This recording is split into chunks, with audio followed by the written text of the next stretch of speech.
E aí, galera, o assunto dessa aula agora é departamentalização. O que vem a ser departamentalização? Dividir a organização em departamentos de acordo com o tipo de atividade a ser priorizada naquela ocasião. A departamentalização ela surgiu com Henry Fayol na teoria clássica da administração em 1916. Naquela aula que nós vimos sobre teoria geral da administração, isso foi explicado com mais detalhes.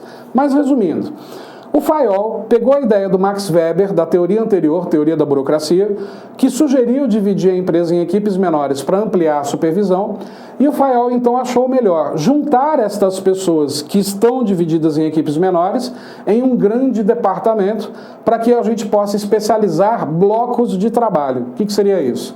Certas comunicações, treinamentos, enfim, que são comuns a todos, serem feitos de uma vez só, gerando economia para a organização. E separando por funções cada departamento da empresa. E aí, então, ele criou o critério de departamentalização funcional. Área de vendas, área de marketing, área de finanças. Isso é a departamentalização funcional. Cuidado para não confundir com a estrutura funcional. Estrutura funcional que a gente viu nas aulas anteriores é quando os departamentos se comunicam, independente do critério de departamentalização que foi adotado. Departamentalização funcional é quando cada departamento tem uma função diferente.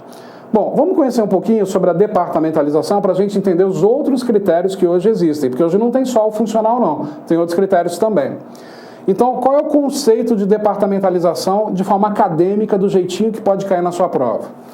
É o agrupamento, de acordo com um critério específico de homogeneidade, das atividades e correspondentes recursos, humanos, financeiros, materiais e equipamentos, em unidades organizacionais. Então, quer dizer, realmente deixar próximo as pessoas que têm algum trabalho em comum, de forma mais homogênea, de acordo com os recursos que são utilizados. Visa fortalecer o desempenho funcional, que deverá ocorrer por meio de procedimentos apropriados. Que procedimentos seriam esses? Quando uma empresa é pequena e constituída de poucas pessoas, nenhum arranjo formal para definir e agrupar as suas atividades é necessário. Você tem a padaria da esquina, o dono da padaria, ele é padeiro, ele é cobrador, ele é caixa, ele faz tudo. Você não tem ali uma divisão departamental. As pequenas empresas não requerem diferenciação ou especialização para distinguir o trabalho de uma pessoa ou unidade dos demais. Mas à medida que as empresas se tornam maiores e envolvem atividades mais diversificadas, aí há a necessidade da departamentalização. Elas são forçadas a dividir as principais tarefas empresariais e transformá-las em responsabilidades departamentais ou divisionais. E aí, então, quanto maiores as empresas são, há necessidade também de delegar a autoridade, de fazer com que as outras pessoas tenham autonomia para executar tarefas. E aí, então, se cria os critérios de departamentalização para que essa autonomia seja melhor dividida e focada na busca dos resultados. Então, a palavra departamento significa uma área, divisão ou um segmento distinto de uma empresa, sobre o qual um administrador, seja ele diretor, gerente, supervisor, enfim, tem autoridade para o desempenho de atividades específicas para aquele departamento. Se eu sou gerente de vendas, eu coordenarei as vendas e não outra área.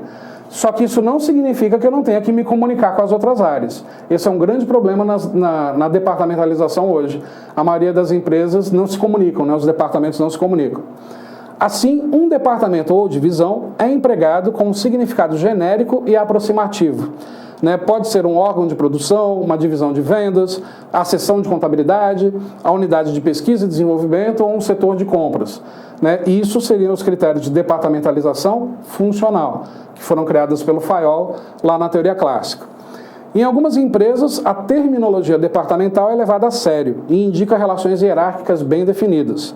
Um superintendente cuida de uma divisão, um gerente de um departamento, um chefe de uma seção, um supervisor de um setor. Então, quer dizer, em muitos momentos, esses cargos definem muito bem qual é o porte da estrutura que está sendo gerenciada por aquela pessoa. Em outras empresas, a terminologia é simplesmente casual e pouco ordenada. Daí há uma dificuldade de uma terminologia universal adotada por todos os autores ou por todas as organizações. Então, quer dizer, gerente é de departamento ou é de setor? Essa confusão ainda vai continuar existindo no mercado. Bom, O desenho departamental, então, decorre da diferenciação das atividades dentro da empresa.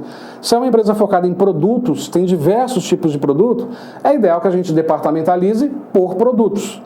Se é uma empresa que presta diversos tipos de serviços, departamentalizarei por serviços.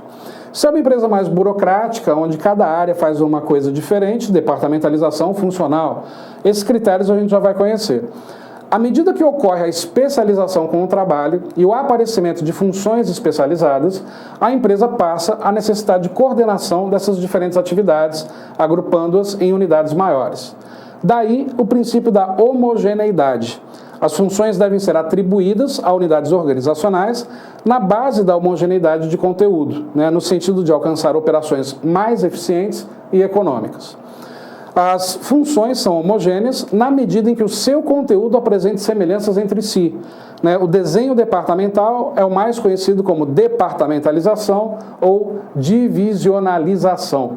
Esse é um termo pouco utilizado pelas bancas, é mais departamentalização mesmo. Então, por exemplo, vamos supor que a gente fala de uma mega, hiper, ultra multinacional presente em todos os países. É inevitável departamentalizar geograficamente, por continentes, por países, por regiões, por estados, por cidades, para que produtos e serviços sejam elaborados e trabalhados de acordo com a necessidade de cada região, respeitando as leis de cada país. Então, quer dizer, tudo depende de como a organização vai querer se posicionar frente ao mercado para que os critérios de departamentalização sejam devidamente escolhidos. Então, a departamentalização ela é uma característica típica das grandes empresas, como eu falei anteriormente, e está relacionada com o tamanho da empresa e com a natureza das suas operações. Quando a empresa cresce, as suas atividades não podem ser supervisionadas diretamente pelo dono, pelo proprietário ou pelo diretor. Como eu falei, isso tem que ser descentralizado. Essa tarefa de supervisão pode ser facilitada atribuindo-se a diferentes departamentos a responsabilidade pelas diferentes fases ou aspectos dessa atividade. Visa fortalecer o desempenho funcional, que deverá ocorrer por meio de procedimentos apropriados.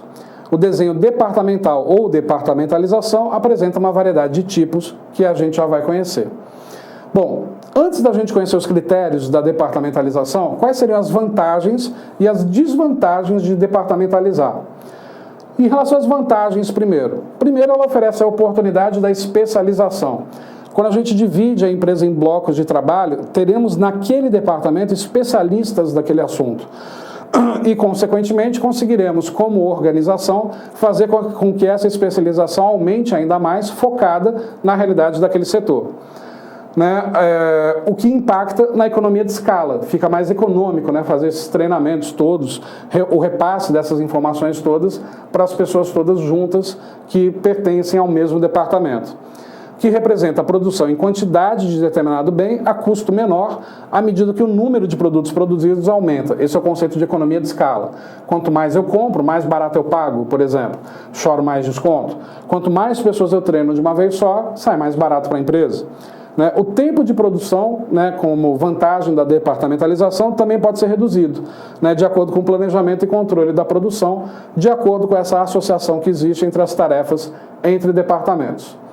Quais seriam as desvantagens da departamentalização?